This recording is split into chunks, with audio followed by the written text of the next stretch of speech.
Good morning, everybody. It is Monday, November 10th, 2025. This is a workshop meeting of the Commissioners of the City of Rehoboth Beach. We're live at City Hall Commissioners Room, second floor. Welcome.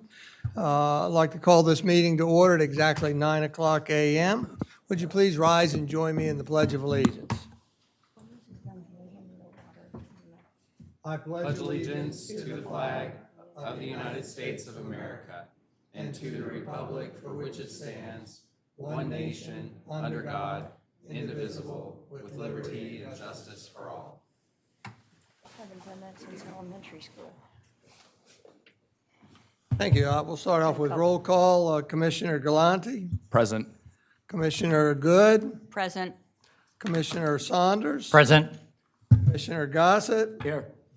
Commissioner Thier, Here. Commissioner Stewart, Here. and the Mayor Mills is here. We have a full complement of the mayor and commissioners. We therefore have a quorum and are able to conduct business formally today. I'd like to thank everybody that's watching virtually on the cameras. Also like to thank everybody that's here in person. Appreciate you coming here. We welcome and encourage feedback during the meeting.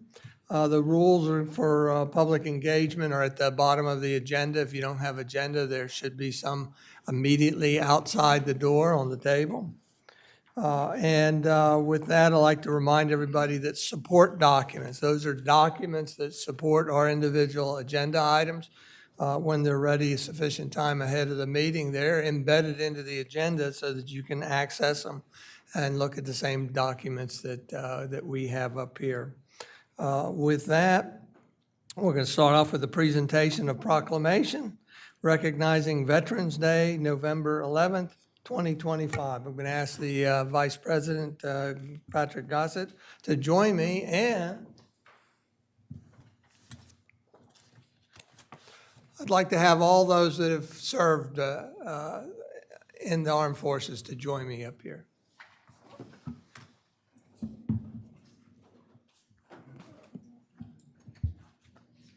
Short hair.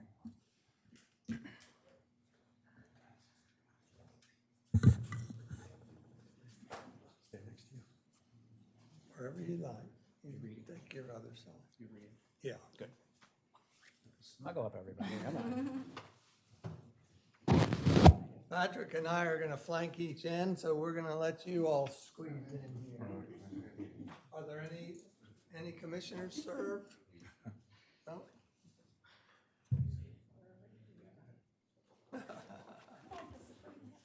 This is a proud moment for me and Vice President Patrick Gossett to actually see some faces up here that we recognize. So this is a proclamation for Veterans Day, November 11th, 2025. Whereas the contributions and sacrifices of the people who served in the armed forces have been vital in maintaining our freedoms and way of life. And whereas millions of Americans have served in the armed forces of the United States during the past century, and whereas hundreds of thousands of Americans have given their lives while serving in the armed forces in the past century, and whereas our state, Delaware, is home to more than 58,000 veterans, 3,000 active duty military, 2,800 National Guard and Reserves and their families, and whereas our veterans are brave and selfless individuals who, when called to duty, willingly put themselves in harm's way to defend the lives and liberty of others.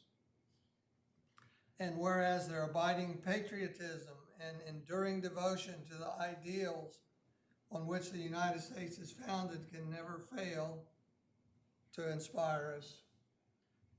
And whereas our veterans understand the important task before those American service members now keeping watch, and now therefore we, Mayor Sam Mills and Board Vice President Patrick Gossett, do hereby recognize November 11th, 2025 as Veterans Day in the city of Rehoboth Beach. And this is proclaimed this 10th day of November, 2025. Thank you for your service, everybody. Photo op.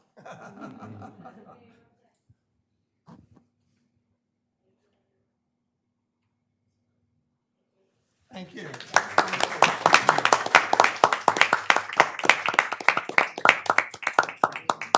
Yeah, good to see you.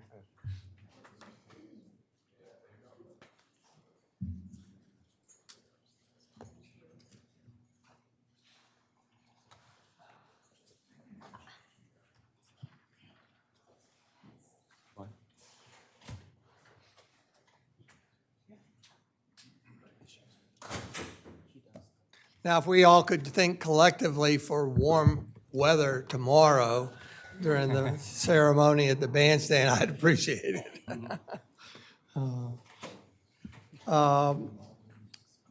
Marco, I don't have any correspondence in front of me, other than I heard Ann forwarded something from Tom Eibach this morning related to the bandstand area. So with that, we're going to move right on to the city manager's report. Thank you, Mr. Mayor and Commissioners. Good morning. First, I'd like to start off with some sad news. It's with great sadness that I share the news that our team member, Luke Vanicola, the facilities maintenance manager, has passed away after his courageous battle with cancer. Luke was a valued member of our team whose dedication touched many of us. His contributions to the city and to our community will not be forgotten. All of our thoughts are with Luke's family, friends, and all of those who had a privilege of working alongside him. So I ask that we take a moment of silence at this time in Luke's memory.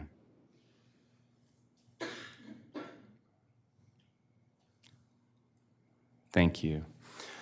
Next, I'd like to address Sea-Witch. How did the new Sea-Witch parking regulations work? Overall, they worked well. Only 9 vehicles were towed, which is fewer than we expected. Strong communication, such as signage, social media, press releases, and coordination with the chamber really played a vital role in compliance. We did make one real-time adjustment, closing Rehoboth Avenue from 4 to 6 a.m. This prevented early lineups and hovering cars while crews were setting up. It proved effective and is something we may formalize next year. By 6:30 a.m., the avenue was fully parked, and on Friday morning, only 2 spaces had items reserving them, and those were quickly resolved once addressed. 2 vehicles were towed on Scarborough for parking on the grass median and blocking the roadway. Despite signage, this still occurred, so we may consider a no parking on Scarborough rule next year. Cleanup revealed a significant number of left-behind chairs and coolers, so we'll clarify next year that these items need to be removed and not abandoned. A major positive, businesses along the avenue submitted no formal complaints about parking access during the week, and it operated like a normal off-season week, allowing residents and visitors to patronize the local shops and restaurants. Finally, we do want to thank DelDOT, Delaware State Police, DART, and the 17 supporting police departments, and the Rehoboth Beach Volunteer Fire Company and Sussex County paramedics for their support with the setup, cleanup, traffic, and parade operations. Their teamwork really helped make this year's event a success. Some additional items, the work will begin today for the Surf Avenue walkway replacement with wood. Work will take about a week, maybe less. Munson Street and Christian Streets will be milled and repaved this week, starting first with Munson Street this morning. After repaving, there's a little bit of concrete work on the sidewalks left, utility adjustments, and striping. And I'm sure you've also seen a lot of work on Rehoboth Avenue over the past few weeks. This is work that ADEL was not able to accomplish before the summer season started, including utility adjustments, some catch basin work, road striping, and thermoplastic on the walkways. There are 2 ADA ramps, one by the Arc and one by the Bandstand north side, that were reworked so that they'd be at the correct specifications.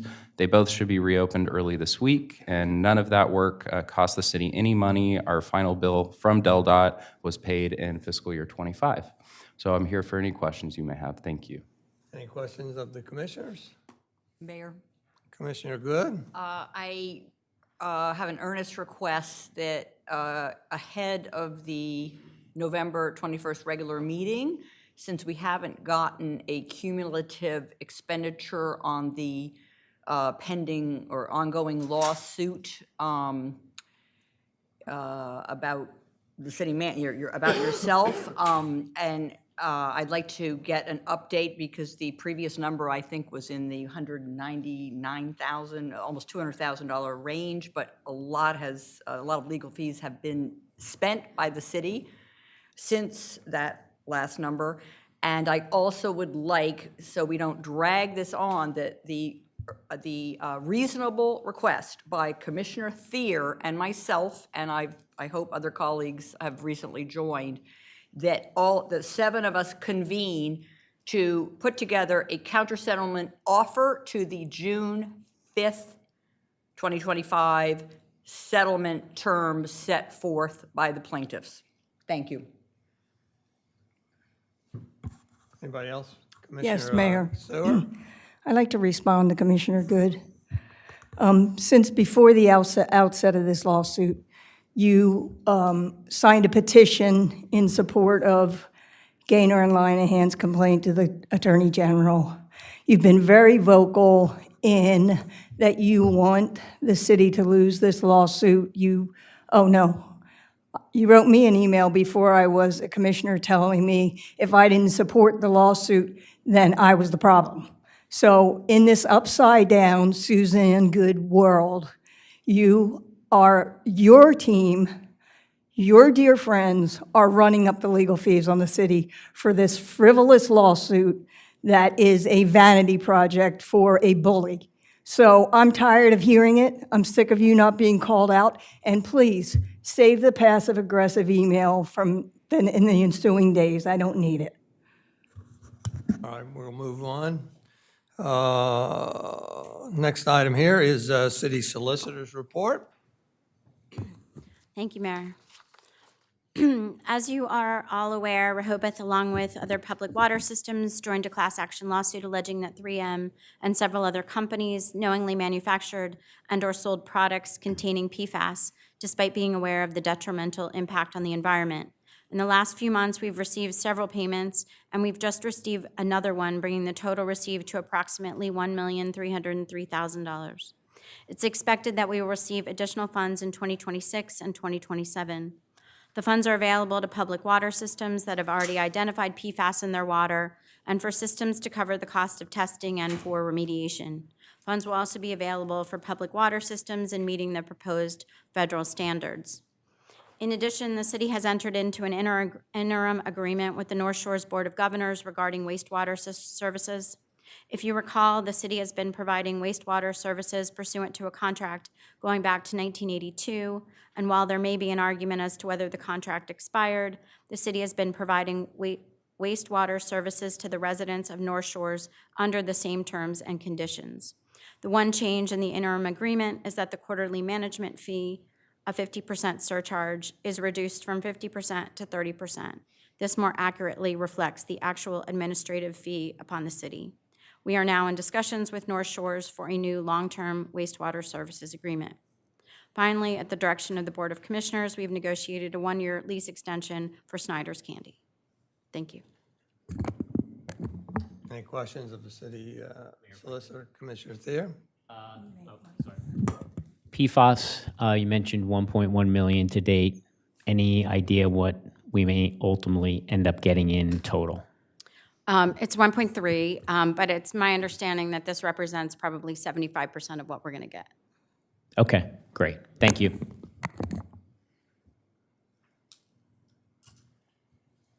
All right, thank you very much. With that, we'll move on to old business, which there is none.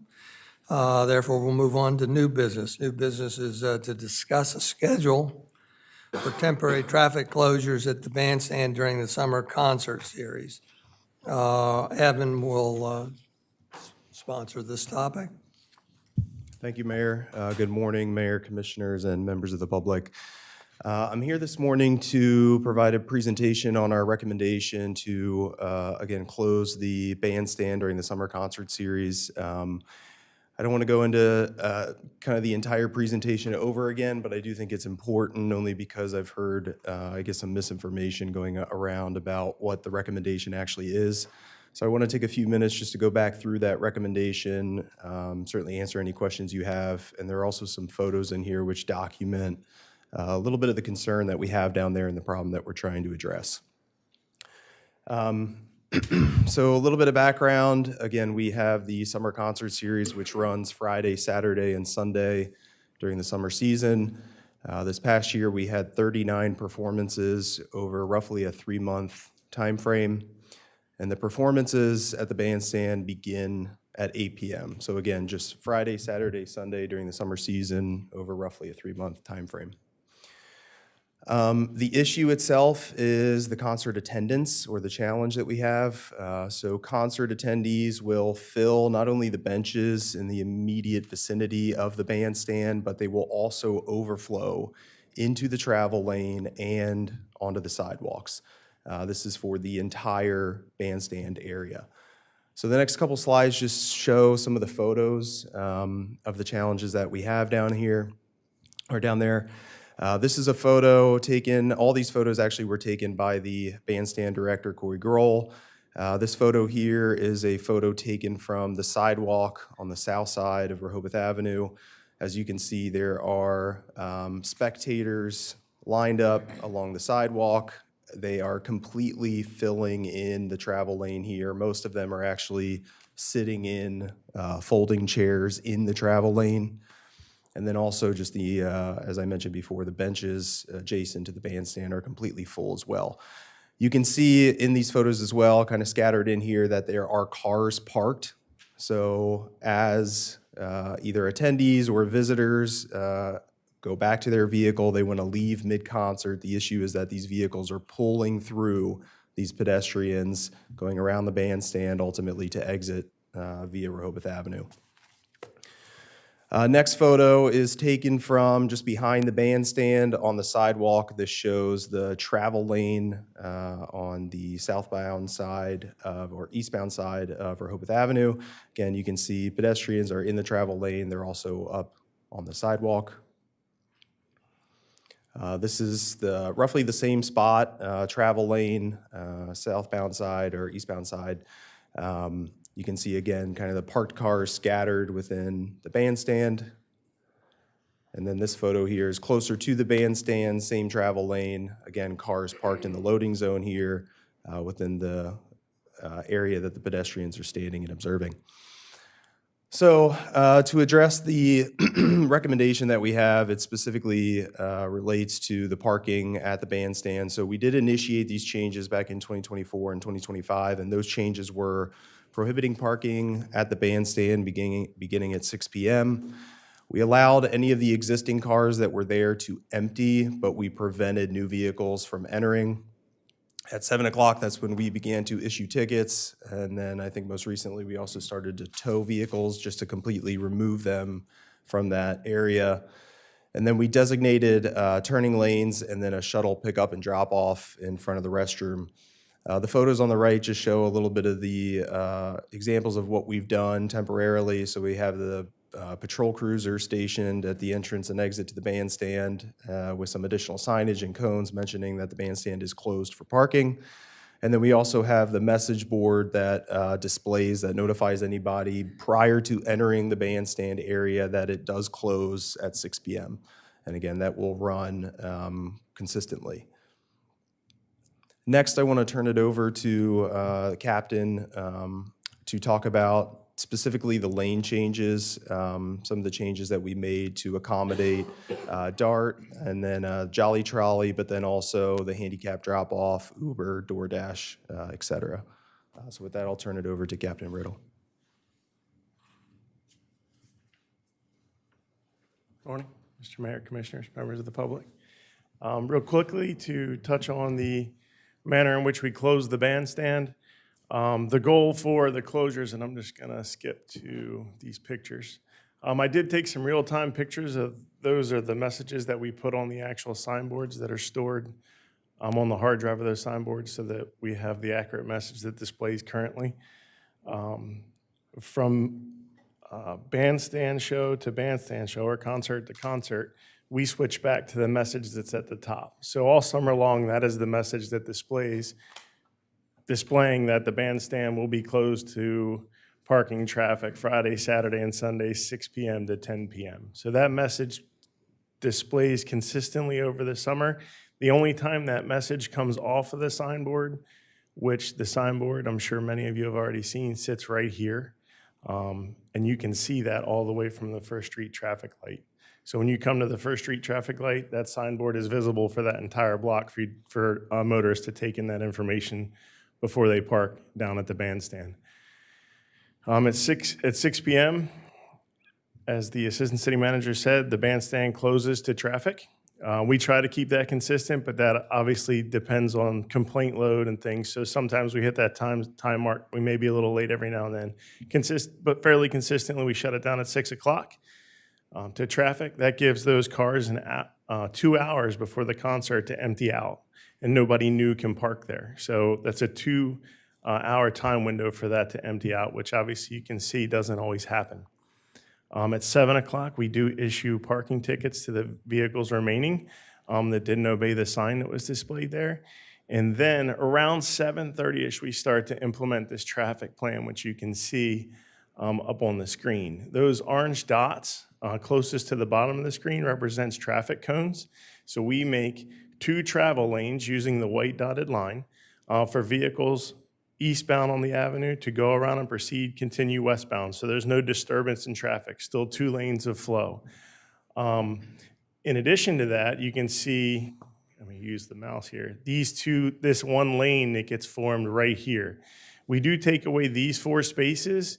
The reason for that is that entry lane, sometimes the DART buses, the bigger ones that are solar powered, they need a little more room to make this turn to come parallel to the curb. If we didn't do that, they're going to end up catty-cornered across this entire thing, and it takes up the whole thing and limits use.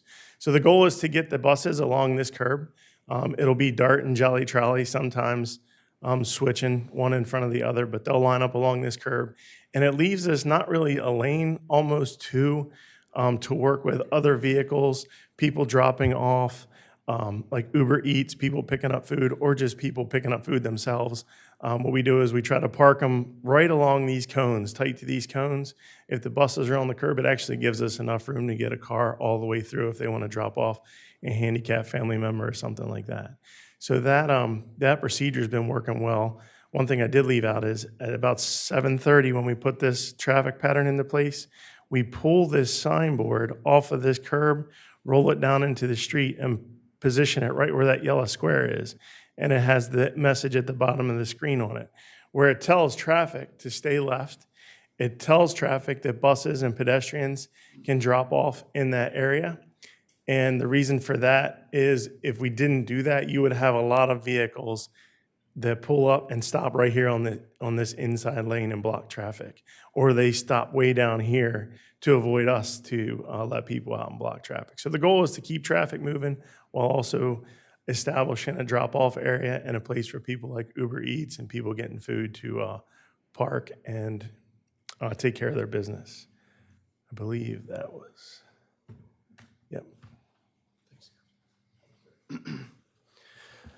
So finally, the last slide is just we want to present sort of the recommendations for those parking changes. So first and foremost, again, it would be to make the summer concert series closure at the bandstand for the summer concert series more of a permanent practice. So some of the things that we need to do is we need to create a new zone. So the bandstand area would become essentially a new Park Mobile, but also parking zone that would allow us to configure the license plate reading equipment, the parking meters, but then also Park Mobile. We would also enable a unique parking configuration. So that would be anybody who goes to the bandstand area on a Friday, Saturday, or Sunday during the summer concert series, they would only be able to pay until 6 p.m. Again, we have been operating under a temporary provision in the code which allows the chief of police, for public safety reasons, to make changes to parking. For that reason, people can still pay from 10 a.m. to 10 p.m. So it's very confusing for folks going there when the signage, the stickers, the information on the meter does not tell them that they can't park after 6. So again, in order to do that, we need to create a new parking configuration, and then we would use what's called a restricted parking code, which would, anybody who approaches the meter after 6 o'clock, it would display a message that says parking's prohibited from 6 to 10, 6 to midnight, Friday, Saturday, and Sunday. The requirement for initiating this change is that we do have to make a code amendment. So assuming that there is a favorable response to this proposal, November 21st, we would bring back for your all's consideration an ordinance to amend City Code, Chapter 92, Section 69, which is our parking meter zones designated. And then also, just to ensure that we can continue to remain fully accessible and compliant during the summer concert series closures, we would add one accessible parking space that would enable us to, again, maintain our minimum required number of accessible spaces when we lose the number down there at the bandstand. We have actually created sort of temporary accessible parking signage, which allows us to set up accessible spaces in the event of special events or closures for any of the public space related to whether it's construction projects or special events. So we would continue to utilize that equipment. Just finally, one of the things I wanted to mention was I was asked last week about any potential revenue loss from closing the bandstand, and I can tell you that I was able to generate a report for the Friday before the first summer concert series, because again, I didn't want the data to be skewed by already having the bandstand closed. Obviously, revenue is going to be non-existent or extremely low. So the Friday before the very first Bandstand Summer Concert Series, or the Bandstand event, we did roughly $68 in revenue from the 4 meters there. That does not include Park Mobile, again, because I'm unable to pull location-specific data from Park Mobile because all of Rehoboth Avenue is one Park Mobile zone. So again, the recommendation is to separate it into a new zone that allows us to do a unique configuration, and then we can get more specific revenue data for just that area. And then the Friday after, that was in September, after the last Bandstand Summer Concert Series, we did about $110 from the 4 meters in that area. So very small revenue number that we're seeing from that location. With that, I think that's all that we wanted to present. Certainly we can answer any questions you might have. So what I want to reiterate is that there's no vote today. Correct. That's for the regular meeting, November 21. And there's a need to codify this to be able to continue doing it. And forgive me, but did you mention other opportunities or dates in there, Bark on the Boards and some of these other functions that we would close off the end also? Are they covered in what will be codified? No, this is just for the Summer Concert Series. I guess I'm suggesting that we do need to identify other functions or activities there, and maybe they go on a date schedule with the summer series, or maybe they're separate. That's for you to all decide. But we won't go to the public, but first we want to go to the members of the commission here. Commissioner Saunders. Ms. Miller, an allied question. This has brought up the question from some constituents, particularly people with businesses, how we got the 3 nights from 2 nights, how we seem to have expanded the summer concert. And is it necessary to have 3 nights?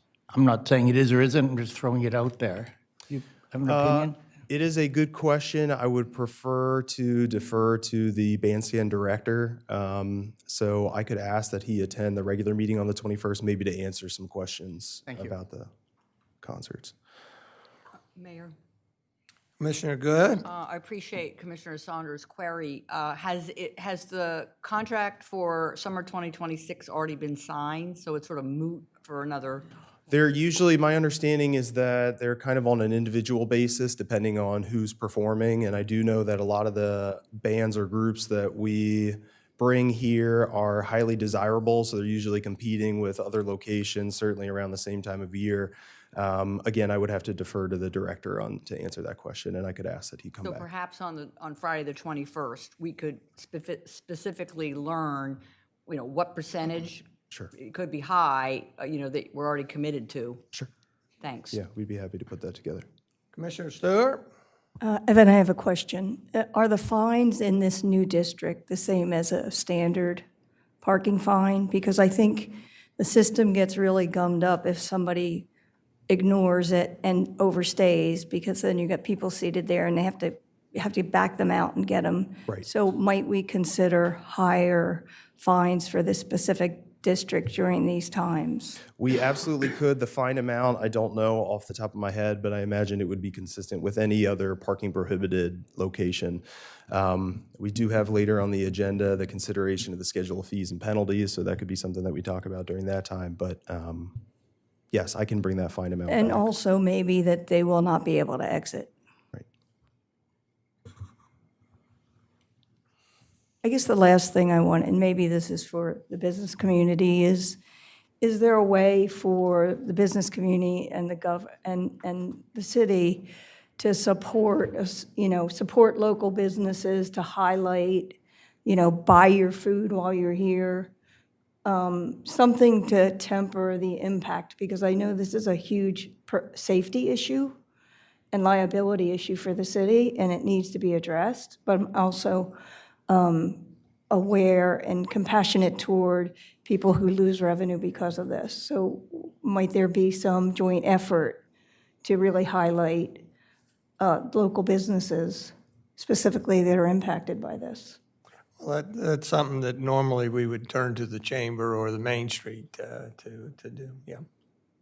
Commissioner Gossett? Thank you for the presentation, Mr. Miller.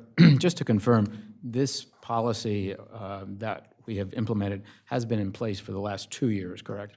And we've been tweaking it along the lines to make it more functional and aspects of changing of the proper laneage and informing all of the drivers of DART and Jolly Trolley, et cetera.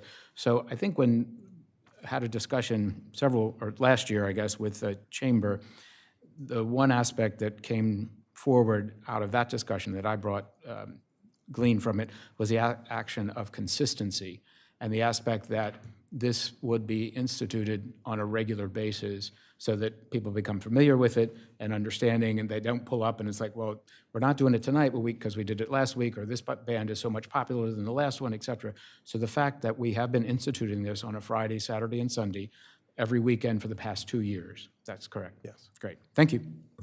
And to segue into my comment, repetitive from last time, is that I wasn't sure that we were getting the word out enough this past year about the extra lanes there. And I feel very confident that we will get the word out even more so for the upcoming summer. Anybody else? All right, we'll go to the members of the public. But before we open public comment, I just want to give a quick reminder that when you're at the microphone, you're to state your name and address in relationship to the city. Please direct your remarks to the Board of Commissioners, not to individuals in the audience. And keep your comments focused on the topic at hand. Everyone gets 3 minutes. There's a timer up here. Please monitor it. It'll beep, and that means cut off. That's because we want to be able to hear as many voices as possible. We want to keep it respectful so all perspectives can be heard and shared. Personal attacks will not be tolerated. And this is for comments for all topics. But I also want to share with you that today only we'll be using this lectern. We're proud. We want to show off our brand new lectern, but the camera's not working up here, and we want you all on camera. So for today only, we're going to use the lectern. If you would come up there and be able to give your comments. Is there any members of the public that would like to speak?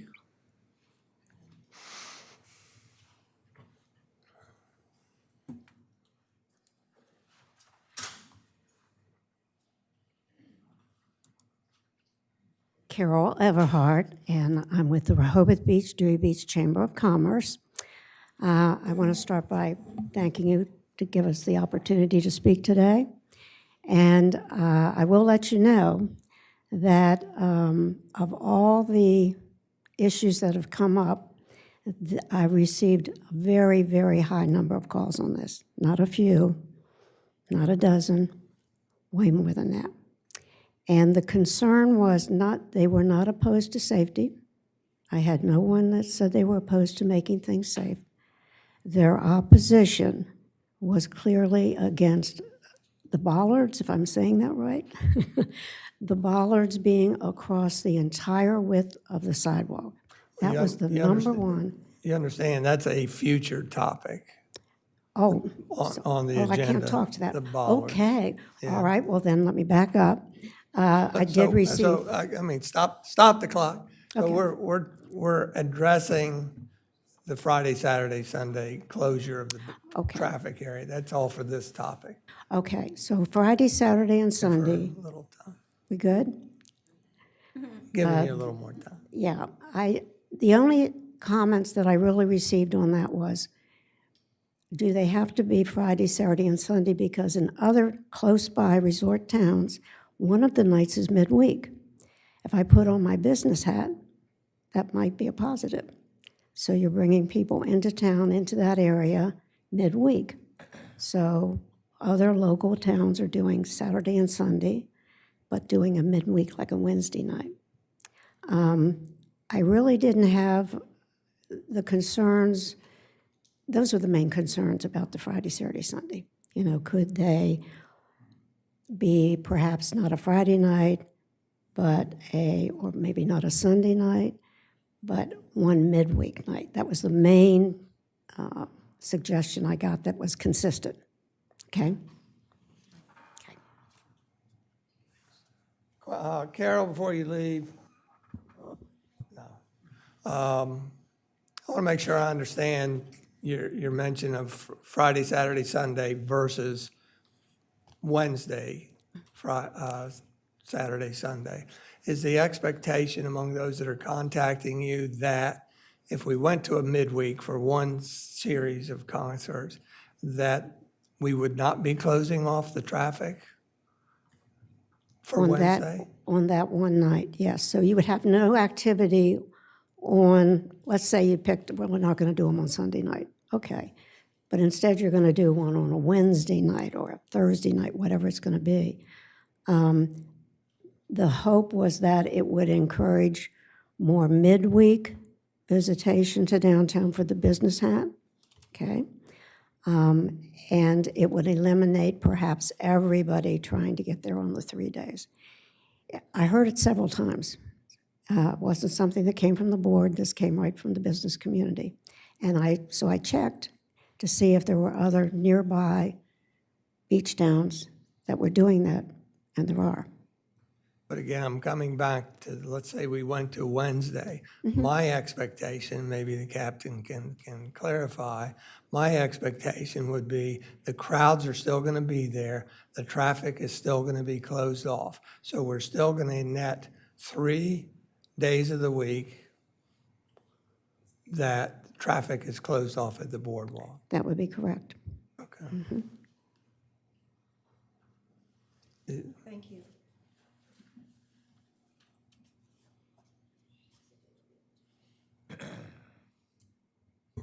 Yeah, I think if our procedure for handling a concert is going to be that on the weekend, it has to be the same during the week. We still have to do the same for the crowds and institute the same measures of public safety. So yes, is the answer. Okay, thank you, Captain. Anybody else? Francis?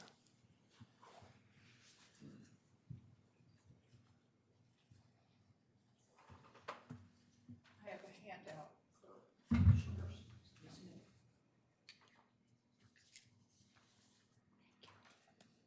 I'm going to refer to these 2 pages. Thank you. You don't have to read them all or look at them all. I'll just briefly refer to them, and then you can look, you know, you'll know what I'm talking about. I'm not sure. Well, I don't think I have a copy for Evan. We can Sorry.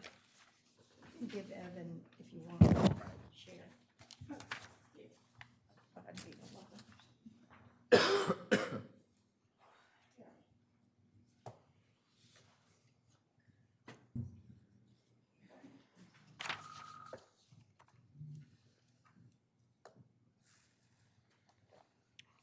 Hi, I'm here today, Frances Kelleher, living at 318 Stokely for over 30 years. So I'm here as a resident of the town, and I want to say, as a follow-up to some of the comments that Allison Blythe made at the October meeting, I want to start by saying that for decades, it was our family tradition to pick up fish and chips at Go Fish on Fridays. Two of us would always drive up to the restaurant so that one could wait in the car, and the other person could go in to get our takeout dinners. It was never a problem to do this until the city started having the concerts at the bandstands on Friday and closing the end of Rehoboth Avenue. I also want to say, like many, many families in Rehoboth and many visitors in our resort town, it has been our family tradition to attend the concerts at the bandstand, which used to be on Saturday and Sunday evenings only. People in the city love attending the bandstand concerts. I've given you an obituary from my wonderful neighbor, Mrs. Ethel Johnston. It was even included in her obituary how much she loved the bandstand. But unfortunately, it was literally about 2 years before she died that things started changing at the bandstand, and she had a problem going up to the bandstand concerts. I believe the problem at the bandstand and the elephant in the room is the new reconfigured bandstand. Before the new bandstand was built in 2006, the bathrooms in the bandstand were located at the west end of the oval, and the rest of the oval was for seating. The new bandstand is located on what was once seating area. Now people are sandwiched in a seating area that is between two buildings. There is no space for overflow crowds. There is simply inadequate space for the crowds of people who come to the concerts. I brought a copy of the picture of Bethany Beach's bandstand just to show you the size of the crowd that radiates from the bandstand. So I want to echo what Allison Blythe said. The concerts need to be moved to a new location. They need to be held where there is more room for seating and room for overflow crowds. My suggestion as a temporary measure is to cancel the Friday concert. Thank you, Francis. Move the Saturday concert to a weekday. Lewis has their concerts on Tuesday, Bethany on Thursday. Let's have ours on Wednesday. Thank you. Thank you. Anybody else? Three-minute time frame. Allison and then David. Yeah, please, Allison. Start off with your name and address. Morning, everyone. My name's Alison Blythe. I'm the owner of Go Fish Restaurant on the ocean block of Rehoboth Avenue, and I've been doing business down there for 24 years. I'm also a property owner of that building. So I'm here to talk on behalf of pretty much the majority of all the businesses on Rehoboth Avenue, of which I started a petition a few weeks ago when we were discussing the bollards.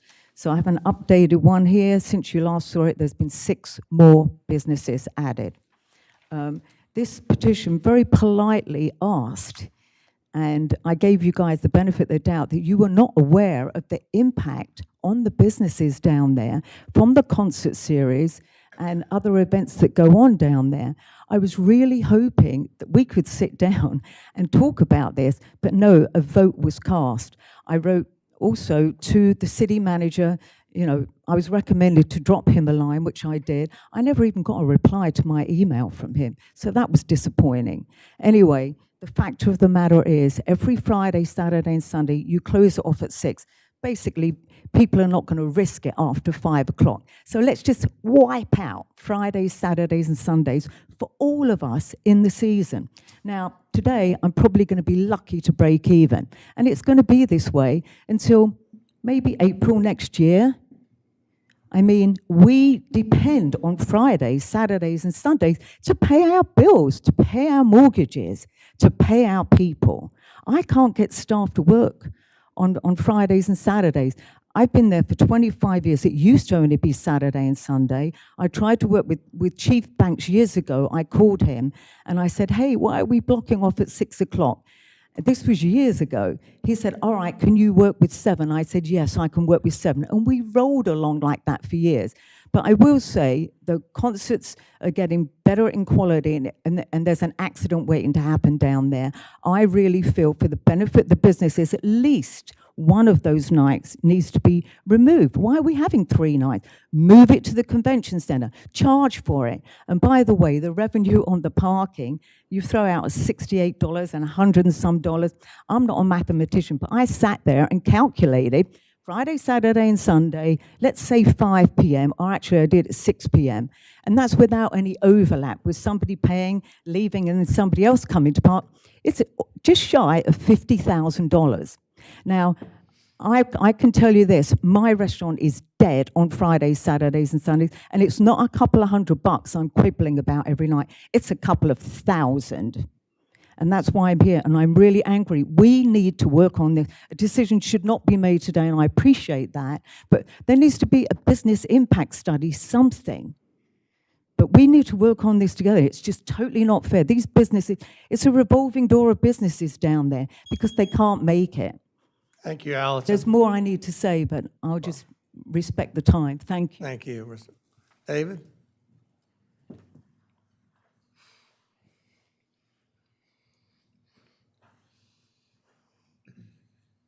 Good morning. My name is Dave Diefendorfer. I'm a city resident.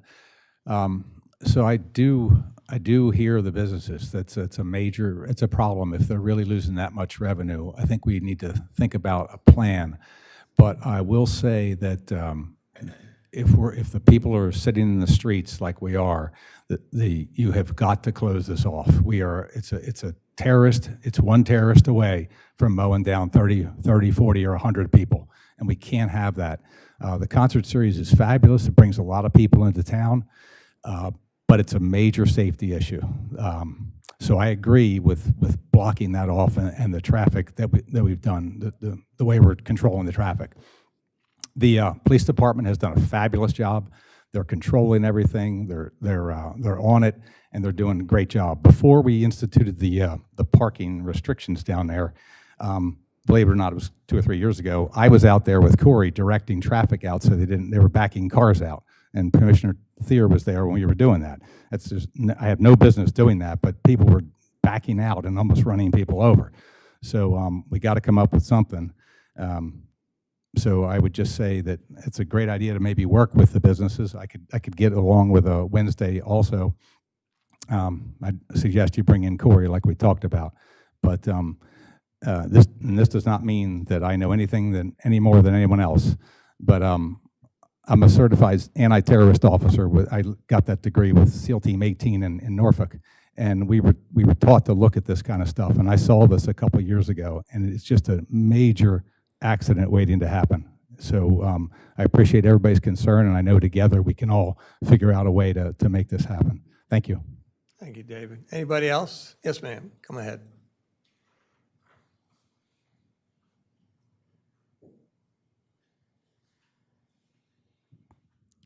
Hi there. My name is Maureen Duffy, and I work at Go Fish Restaurant, 24 Rehoboth Avenue. We're all about safety. We're not opposed to that. But the concert series going from 2 nights to 3 nights has trickled down onto all of us workers. I have a mortgage to pay, and I've had to get 2 other jobs to supplement my income since 2023. The hit to me is thousands of dollars, and I work 7 days a week in the summer now to make up for the money that I made in 2023, working half the time that I work now. It's hitting all of us, not just the business owners. I can only imagine the impact that closing the avenue at our end impacts all these businesses on the busiest nights of the week in the season. That's what we live from, Friday, Saturday, and Sunday. So if we could move something to midweek, it would bring people into town in the middle of the week, but also give us one of our dire best business nights to work and bring in income and get back to where we were. So thank you for your consideration. Thank you, Maureen.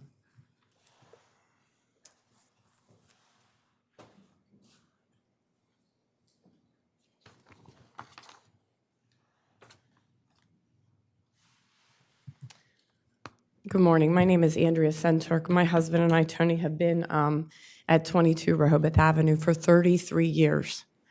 We've seen a lot of changes in those 33 years. One of them was the Bandstand and the concert series. It used to be a couple times a year we had a concert. It was a slow night for us, and we took it. It was, our employees would go out, we would listen to the music, we enjoyed it. However, in the last few years, it has gotten a little out of hand. On Saturday night, especially Saturday night, would be a big shopping night for our customers. I don't think anybody's really considering your weekend visitor. I mean, everyone has already said that you're bussing in people. Who are you bussing in? You're bussing in local people. You really, really are. You're not considering your weekenders. They come here Friday, they settle in. Saturday, they go out to dinner to eat somewhere on the avenue, or they buy a T-shirt, or they buy a dry good. I think that needs to be considered. It's wonderful that we have them and everybody enjoys them, the local people, but a lot of the tourists that are here don't know anything about them, nor do they care. They don't. They're here with their kids, they're trying to get some ice cream, a dinner, they want to buy some T-shirts. But what has happened in the pictures that you've shown, that was my store. These people are blocking my entries to my store. People can't even get in. For 3 nights a weekend, for 39 different times a year. That's not considering your benefits for a fundraiser, your runs, your Sea Witch, Bark on the Boards, which again are all closed off. Once again, the businesses have to, compensate for this. Again, it used to be that people sat in the benches and maybe a few would bring a lawn chair, but now I have people on the sidewalk sitting. They take the chairs or the benches that are provided by the city and they turn them around. In the morning, they're all turned towards the bandstand. We have to go out, our employees, and turn the benches back around. I do agree with Allison. This needs to be changed and taken to another location. It's too large anymore. It's affecting our tourists, our guests into the town, not only weekly, but definitely our weekend people. Our weekend people don't have anywhere to park. They didn't rent a house. They don't have a hotel. They can't walk into town. They are trying to find parking, and it's creating people being frustrated and angry and very confusing. And it's just not like it was, 30 years ago, 20 years ago, even 10 years ago. It's just too big. And if you're going to continue to bus people in, I think you need to consider busing them into a different location. It's going to be, but thank you. Thank you, Andrea. Anybody else? Well, thank you very much. With that, I just want a reminder that this is not for action today. Give us a little more time to think about it, but it will be on the agenda for November 21st, so that's the intention. And give us a little more to think about, the number of days a week, et cetera. Is there any final comments from the commissioners? Mayor?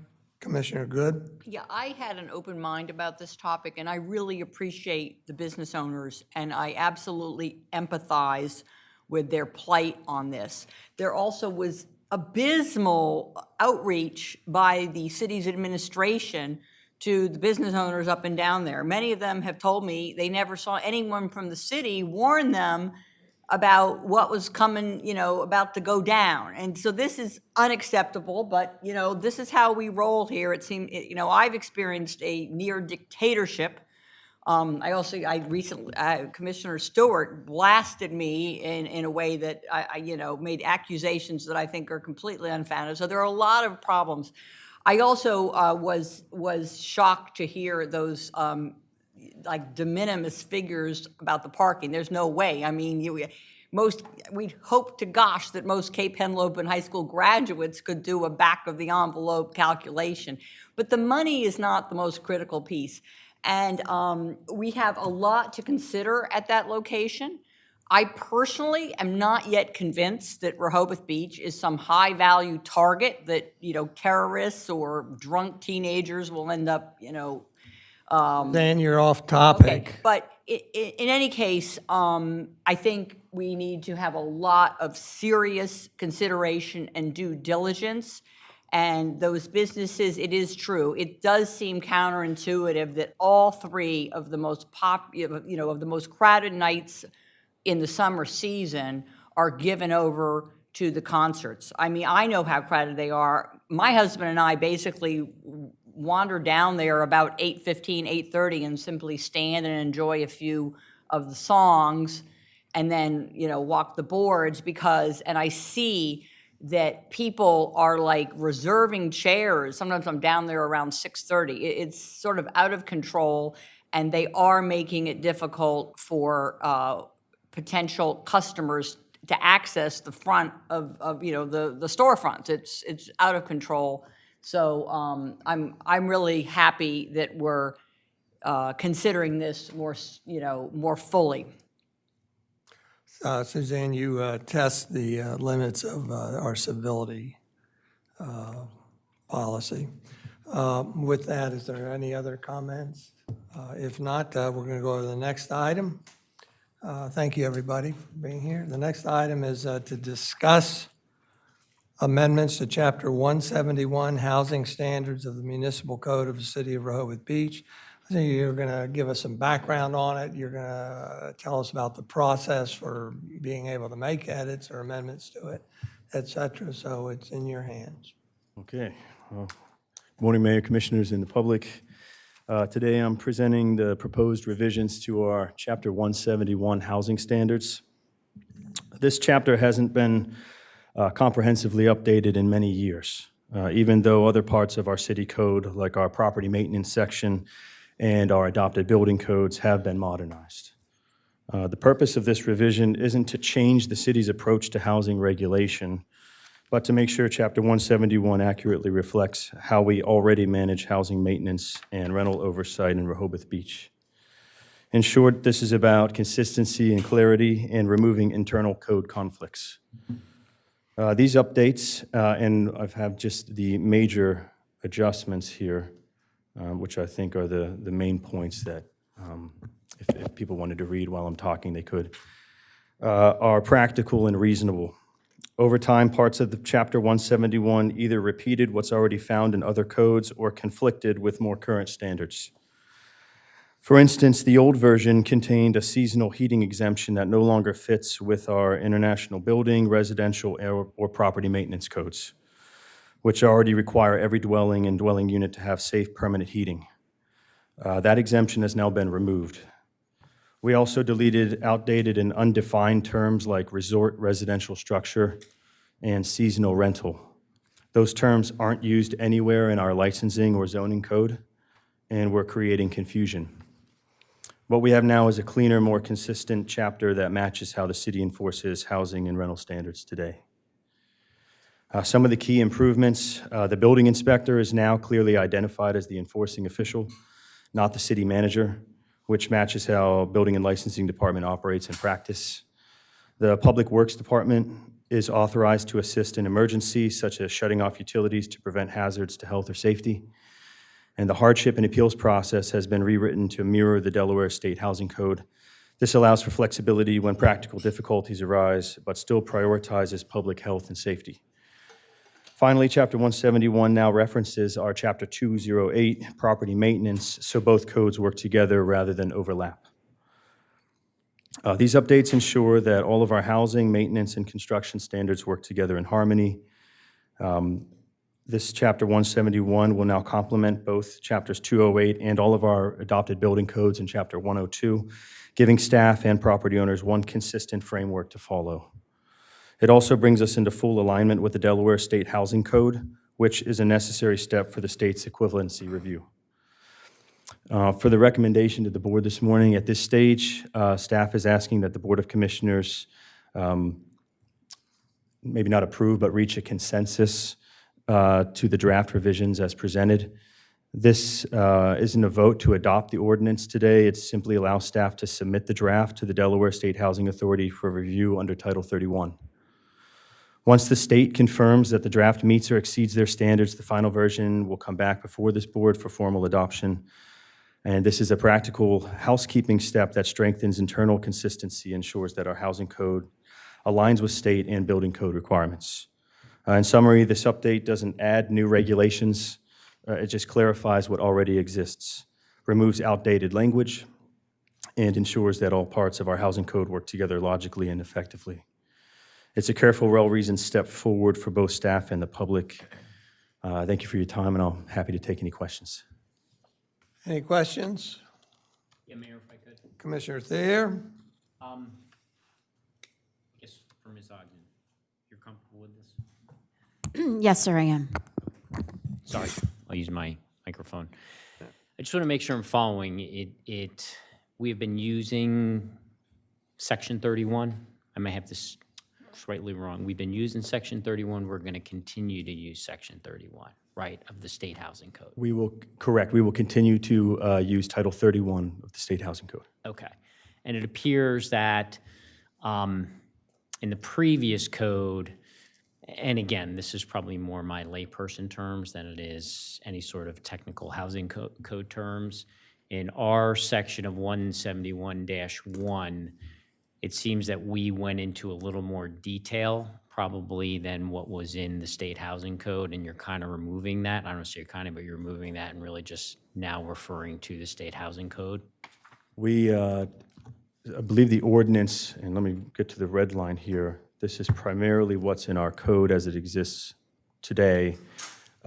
We amended, we adopted the state housing code, Title 31, and then after that, we went into a few amendments to that. We did the same thing with our adopted building codes as well.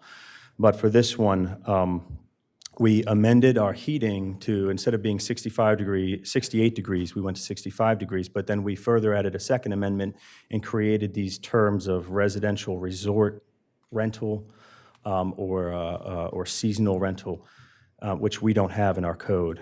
We don't have a short-term rental ordinance. We may in the future, but not currently. And then after that, so this ordinance was adopted, I think, in the late 80s or 90s. But then in the late 20-teens, we adopted our property maintenance code. And those two conflict, the amendments that we had. So what we just did here was removed any of those internal code conflicts. We kept the Title 31 of the State Housing Code and just made sure it matches our adopted building codes. Okay. Okay, great. You mentioned the maintenance code, and again, just to make sure I'm clear, that still exists somewhere else? Correct. In our code? Correct. Okay. Any conflicts between that and Title 31? No, and moving forward with more of the code development as we move forward, it's a likely approach that we will adopt by reference. So that way we won't have necessarily specific language, but let's say next year when we want to start to ramp up our efforts to adopt the 2027 I-codes for January 1, we'll have this as a reference so that even though those codes may be updated, modernized, and requirements may shift, they won't conflict with this. And that goes for the State Housing Code as well. Okay. All right. Thank you. Thank you, Mayor. Commissioner Stewart? Corey, I have a question. So I note that hotels are specifically excluded. Well, that sent me down a rabbit hole in the code looking for highlights of hotels. And our code talks about hotels, motels, inns, tourist homes, rooming houses, boarding houses. Do we know how this new language, if at any, causes sort of secondary conflicts with those other provisions? Yes, there's a couple lines in this code. It's more robust now. It's much larger than what we have. This is the housing codes. I mean, they really serve right now because the state hasn't adopted the property maintenance code. The state has adopted, like the county and like us, the residential and commercial building codes and the plumbing and all that goes along with it. But this, from my research, Delaware adopted their housing code long before we had the I-codes. So it was these minimum requirements. They're still here. The state still has them. So we're going to still keep them in our municipality. But we've also now, like the county, like many other places too, we're adopting the more current standards for our energy codes and our housing codes. That language there mimics or mirrors the, I believe you're referring to the applicability section, the state housing code. And portions of this new code now say that not only shall these standards be met, but all other standards in our code. And these ones are more for residential, for houses. When it comes to hotels, motels, inns, they're governed by a higher standard for commercial and public buildings. Okay. Thank you. And do those higher standards comport with the international building codes already? Correct. Or is that your next project? Well, right now, we're on the 2018 code cycle, so I'll be back next year when we go for our large move to the 2027 codes. Anybody else? Thank you very much. With that, we're going to go to the members of the public. Is there anybody who'd like to speak on this Chapter 171 housing standards? If not, we'll bring it back here. So my synopsis is that we will see this again in front of us for formal adoption, but at an unknown date until after the DSHA reviews it and comments. Correct. I'm in correspondence with them right now. So if it's of your consensus today, we'll move forward and share this with them for their equivalency review. I'm not hearing any objections, so that'll be fine. Good job, Corey. Thank you. Thank you all. Thank you very much. Thank you, Corey. Good job. This is a lot of work.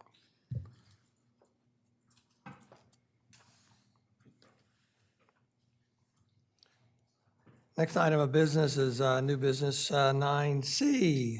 Discuss two ordinances establishing a schedule of fees and penalties. Evan? Sure, thank you, Mayor. So over the last few months, we've undertook an exercise where we actually remove every reference to a fee or penalty in the city code and list it separately in what's referred as a schedule of fees and penalties.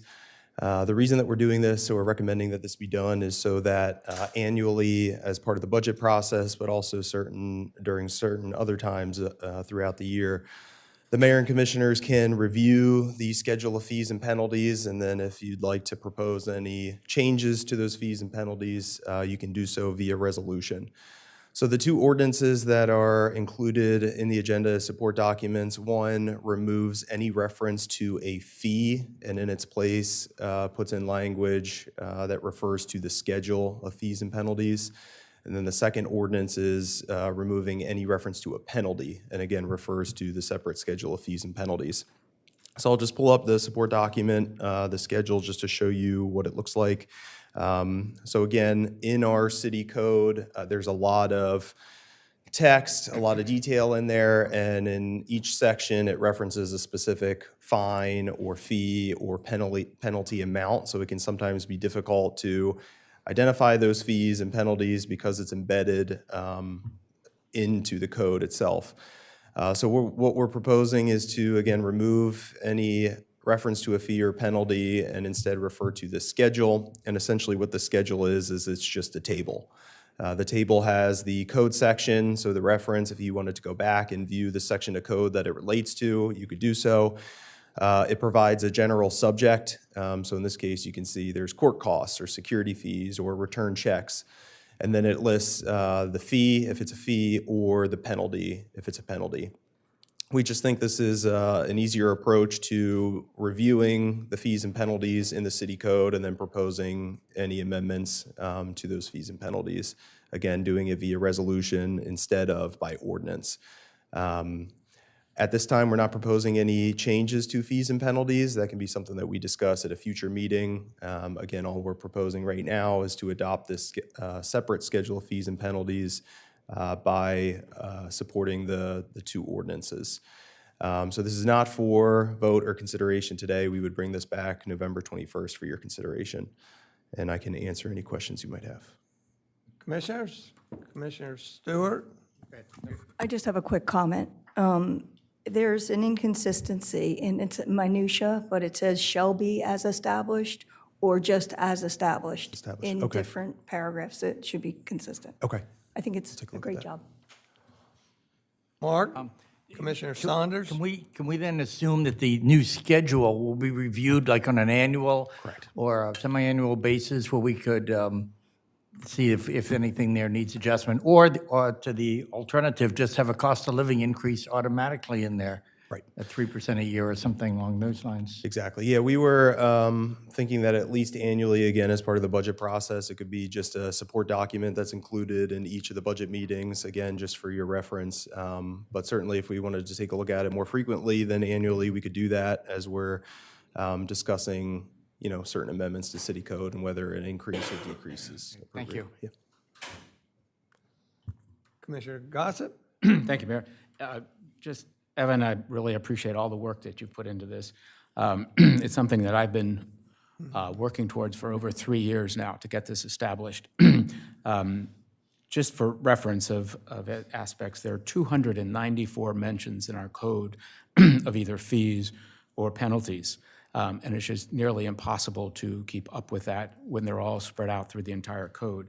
It's been always my suggestion that this is a working tool that we use at budget time to look at and review all of the codes and penalties. And also elimination of those. Just as kind of an example, there is a code in here about feeding of waterfowl, not less than $5 or more than $50 for the feeding of waterfowl on any of our lakes. Some of this has been here since the 70s. And we have also updated codes in other areas, but have not reflected conflicts or changes within the code. So I think this is a very useful tool for us. Many other municipalities throughout the nation use this. It has been done in conjunction with Evan and working with our code company, General Code. So this is not something unique and new, but it's certainly something that makes us a more functional and efficient municipal government to put this into place. So I strongly support it and look forward to enacting it at our next meeting. Thank you. Thank you. Thank you. So again, this is on our agenda for November 21st, regular meeting for a vote. And subsequent to that, my expectation would be it would come up again during the budget hearing to look at the level of fees and everything. Is there any comments, further comments by the public? No? If I could just add one more thing too, Mayor. So adopting sort of a separate or referencing in the city code a sort of standalone document is not uncommon for us to do. So in the city code, we do reference the zoning map. The zoning map has been embedded as a document in the code.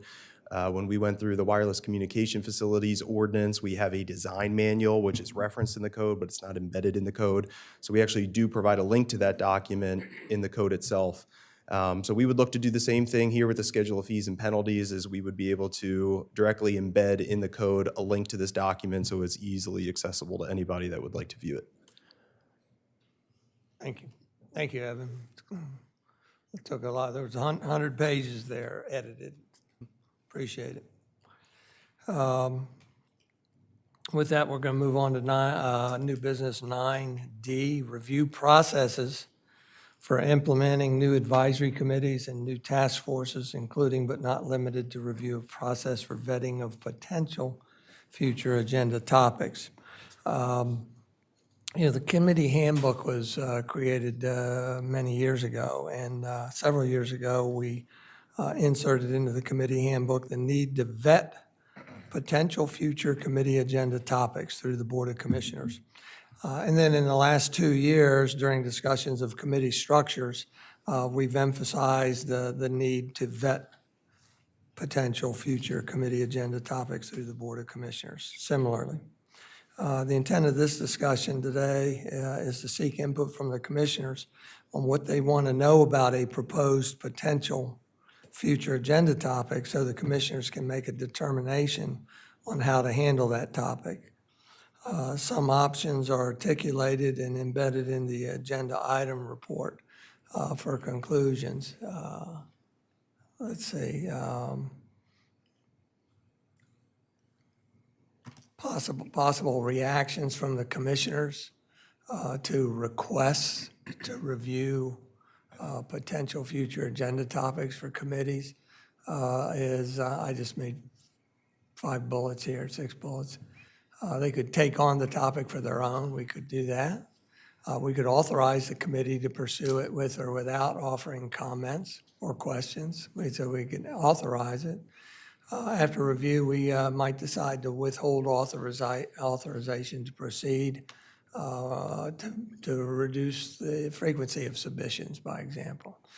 We could assign it to a different committee, although I think during the committee structure talks, we pretty much decided that probably multiple committees doing the same topic was not a good idea. We could also conclude that we should prioritize the topics, hold until a future time, or hold it to allow it to follow another topic. And then lastly, we hadn't really, this is new, but I put in assign first to city staff. So those are just some options in my draft agenda review document that is attached to this. The whole purpose for me of vetting is that in this way, committees only need to meet if something is approved by a majority of the commissioners for investigation, while noting approval to address the topic does not guarantee acceptance. So we know that. The agenda item, let's see. So again, the intent is to seek input for the commissioners on what they want. At the bottom of this agenda item report, I put a few things down. What is a form that could be filled out easily? We can convert it to a fillable form, have it available online, and submit it electronically so that every 2 weeks at the regular meetings, they can be presented to the commissioners for us to vet, see which ones, again, we want to pass on, which ones we would like the committee to act on, which ones we might prioritize them. So I've got up on the screen there the date, the name of the sponsor, topic name, such as speeding in neighborhoods, concern or challenge, again, speeding in neighborhoods, maybe another concern or challenges that could come in front of us is lack of sufficient number of crosswalks on Rehoboth Avenue. I would like to see reference to CDP and or strategic plan, and then anything else. Again, this is just a starting point. And the thing is, this coming week on Thursday, we have our first City Streets and Safety Advisory Committee meeting. And on Friday, we have our first Environmental Advisory Committee. And as part of their agendas, they have a discussion among their committee members or in the meeting about which, if any, future potential topics they would like to present to the commissioners. And so I expect at least by that time, we would be able to bring those forward to the regular meeting on the 21st and have a more full discussion of what is being presented to us and how we want the handle. What is the disposition? Do we want to, again, direct them to staff? Do we want to direct them to the committee without conditions, with conditions, et cetera? But anyhow, what I'd like to do is open this floor to discussion for fine-tuning the information that we need, that we would like Chairman Thier and Chairman Saunders to present to us for the regular meeting. Anybody? Mayor? Commissioner Saunders. I'll just add a few more things to that list, if I may. I think we'd like to put origination, where this subject originated, whether it originated from the public or from the business community, or was it just somebody's suggestion on the committee? And I'd also like to have a big opening, couple of inches for other, where we could just write, because each case is going to be different, and each case is going to have other aspects to it that we might just want to give a sentence or two about. So if we could just have a place for other, I'd appreciate it. Yeah, and recognizing that's fine. This is a new process, and we may tweak it as we use it. Commissioner Thier, did you want to add anything? Or? Talking to the mic. Thank you. I just want to make sure we don't make this over arduous, right? We create a bunch of hoops, so to speak, that the committees are expected to jump through, and they just simply never get anything done or things don't get off the ground. One of the intentions of bringing the committees back was to allow the public to participate, and we want the public to participate. We're asking them to bring their ideas. Again, the public has been very clear that they want the opportunity to bring their, bring ideas to the table, so to speak.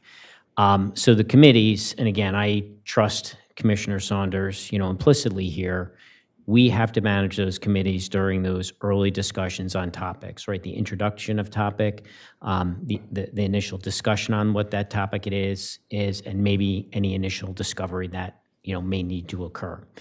We've got to, and again, I'm talking about myself because I'm on one of the committees, but in the future, if I'm not on one of the committees, Commissioner Saunders or myself just need to have the latitude to, do some discovery to see if it's a valid issue. As far as staff time, I think that's really clear. I think any requirements of staff time have to go through Mr. Tedder. And when Mr. Tedder gets any sort of request for staff time, I think one of the things that he has to check or has to have occurred is it's got to come back to the committee to get, quote unquote approval. Okay. So again, back to there has to be the opportunity within these committees to have some dialogue about topics that are not yet approved by the commissioners. But again, it's up to us to understand what those are, to figure out in our own minds, do we think there's support, and then bring those to the commissioners to ultimately get that support. I see speeding in neighborhoods, insufficient crosswalks. To me, that's too vague, right? I think in order for us to be successful as committees is we need to be, one, be very specific in what we're going to address, but I also believe we need to do this in manageable chunks or manageable pieces so that we can get it through. It's very easy, and I think this is one of the issues or one of the considerations is a very small issue can blow up into something that's very large, and we want to avoid that. We want to keep this into manageable items that we can ultimately get in front of the Board of Commissioners and get moved forward.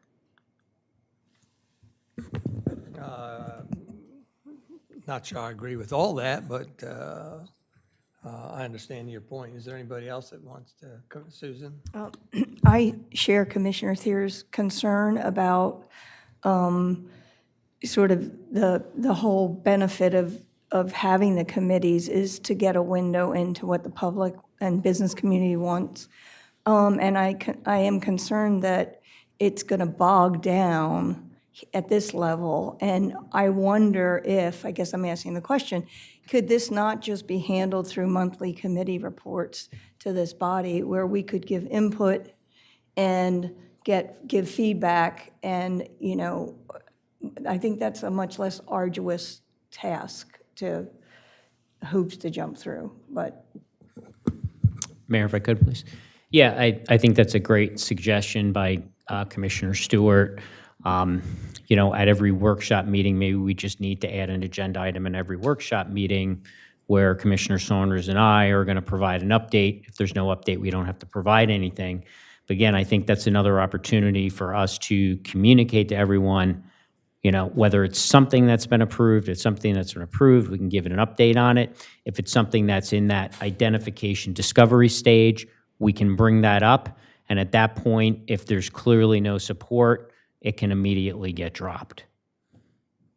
Commissioner Saunders, your thoughts on that? Can I just give a follow-up? And I think as it gets closer through this mutual process, looking like something that needs to get added to our calendar, then the commissioners are real engagement in, no, we don't want it on a future agenda topic because it's, or yes, let's move it forward so it can hit an agenda in the future.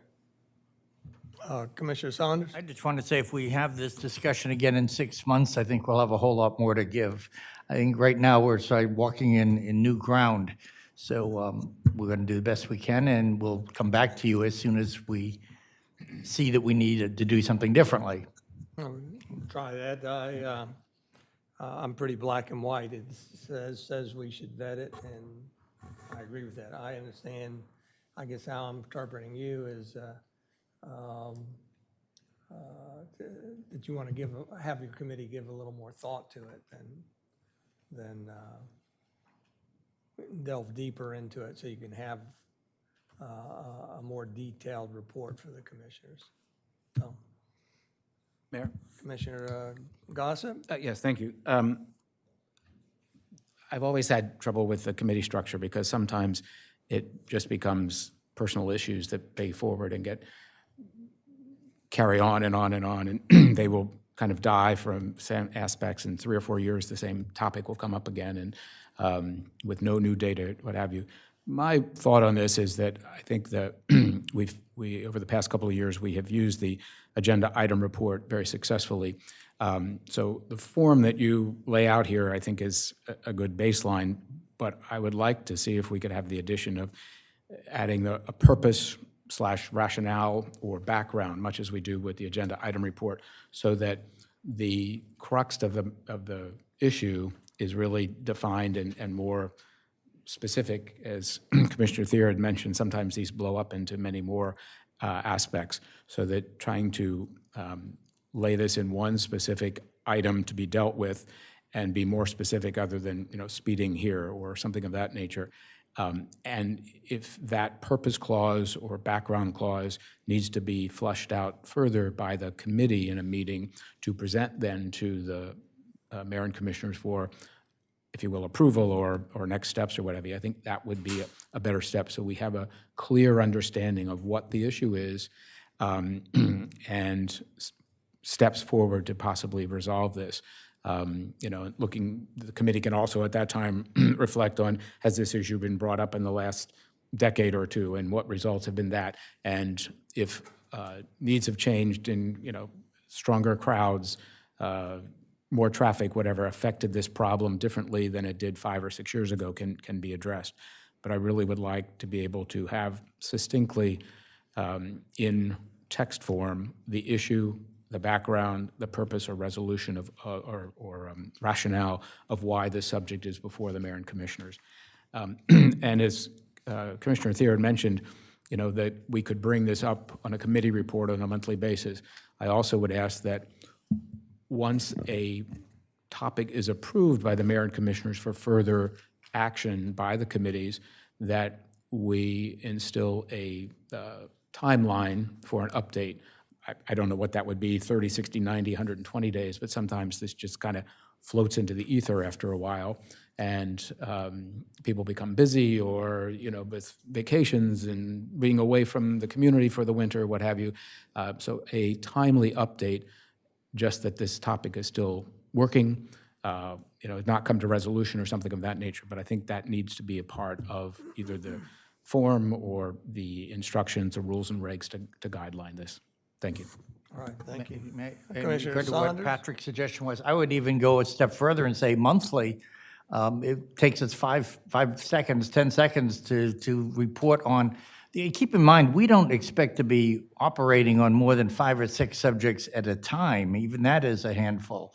Our purpose is to come to consensus among our group of what the priorities are and only bring you the priorities, not bring you everything we hear, but just what we hear that we think is worth your hearing.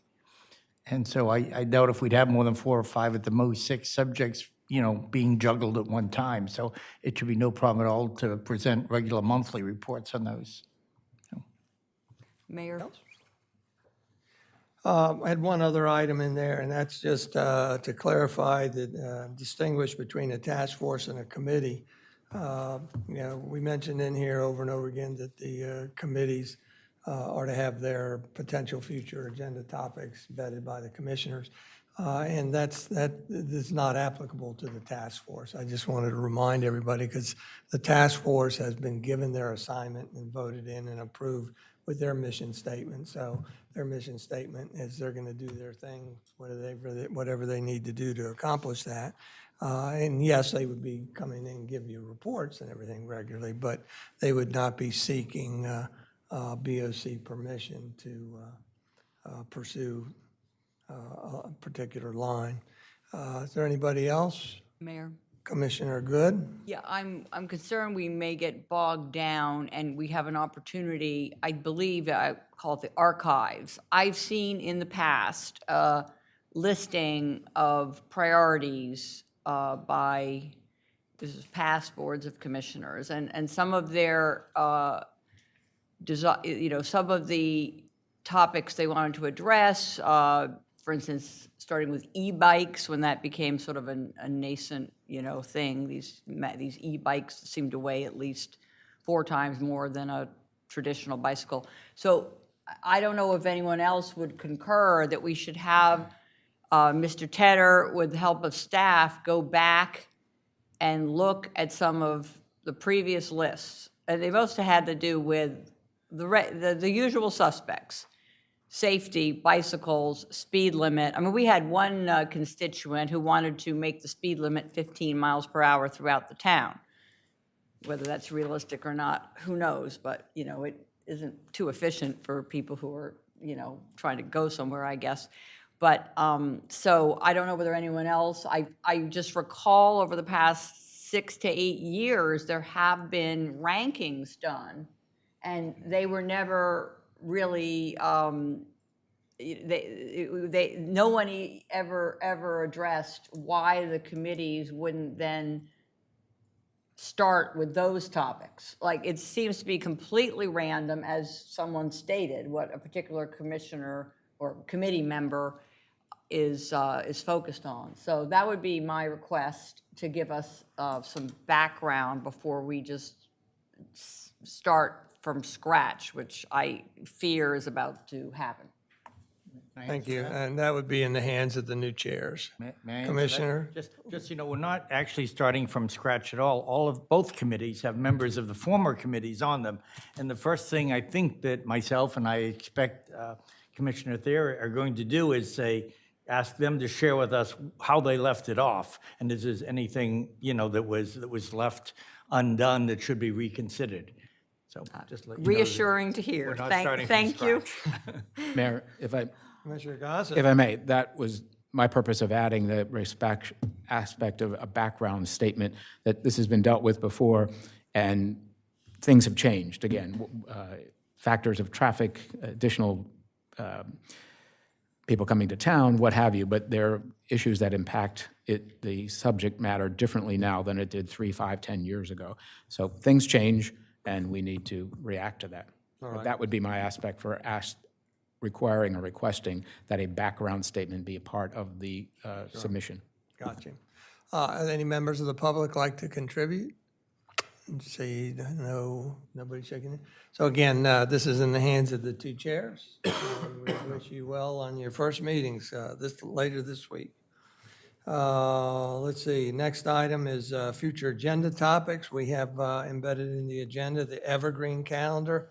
That has, I don't know where Evan, you're hiding back there.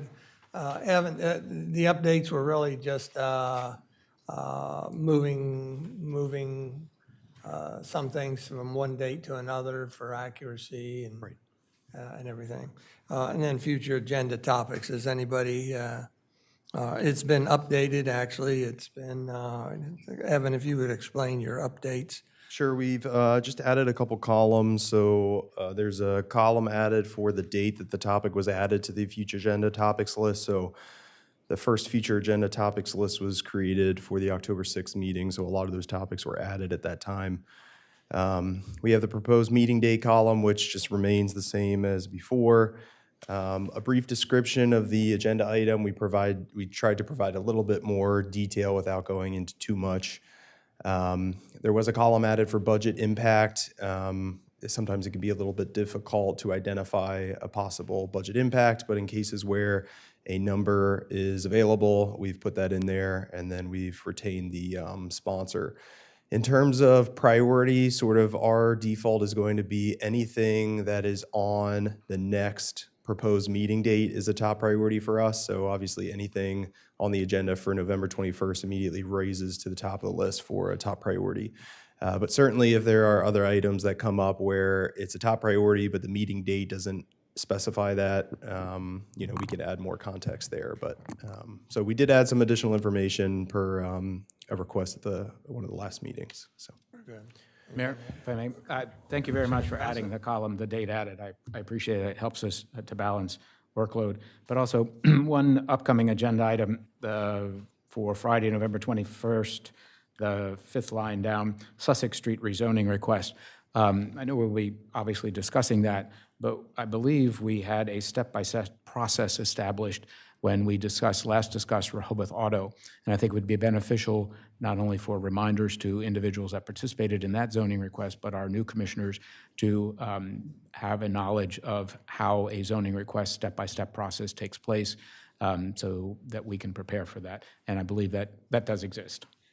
Yes, sir, that will be sent out to all commissioners in the next week. Great, thank you very much. Thank you. If I could just add one more thing too. So right now, we're trying to focus on the next 3 meetings, just because I think as we get further out, it's difficult to put agenda topics on there because there's going to be a lot of changes. But certainly welcome any feedback on that. But right now, we're focused on the next 3 meetings coming up. Commissioners there?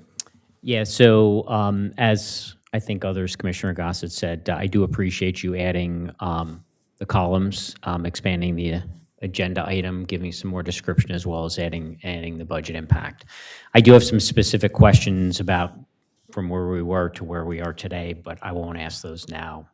I'll just get with Mr. Tedder and Ms. Ogden outside of this meeting. Thank you. Thank you.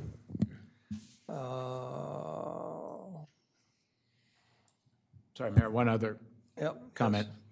Will it be possible, too many things going on at times here, but to, as you said, focusing on the next month or 2 months of agenda items, to bring into that future agenda topics items that are listed on the evergreen calendar for like the next 30 to 60 days. I mean, specifically budget meetings, quarterly financial reviews, those types of things, so we can kind of focus on one aspect. Thank you.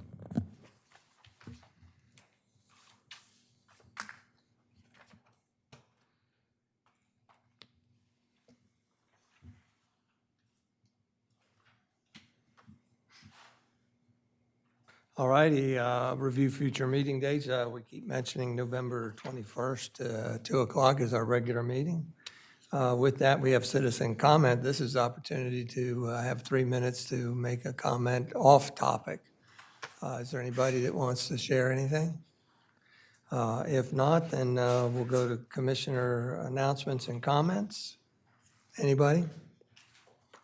With that, our meeting, no further business. Meeting is adjourned at 10:28. 10:38.